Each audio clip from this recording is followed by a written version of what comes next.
I want to give you a little help if you need it on the speed of light problems. Okay, so the first one, I don't need to see any work. I just want to make sure you know how to find the speed of light in different materials. So on your reference sheet, you should find the index of refraction for a few different materials, such as water. You're going to fill those index of refractions into this column, and then you're going to find the speed of light in that material.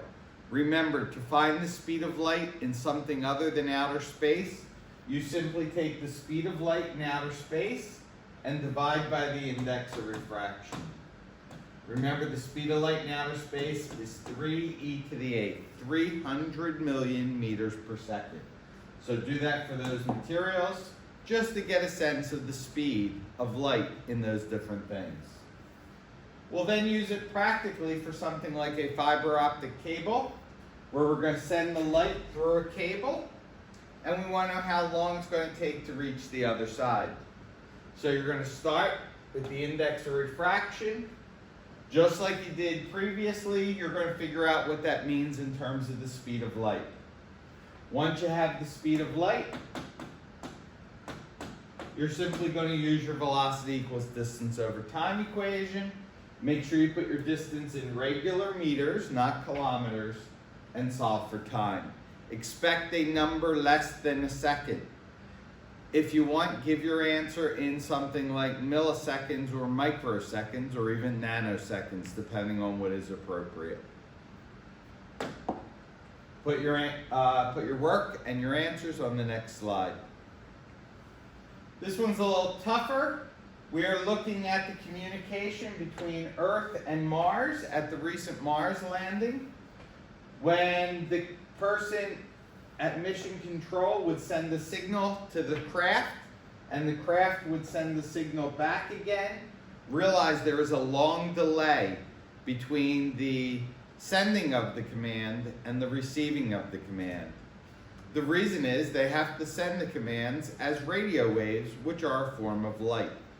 So what you need to do is figure out how far it is from the Earth to Mars. And we're going to do best case scenario where Mars and Earth are lined up perfectly with the sun, so they're both on the same side. That will make the shortest possible distance between these two objects. Okay, so that's how you're going to get your delta x.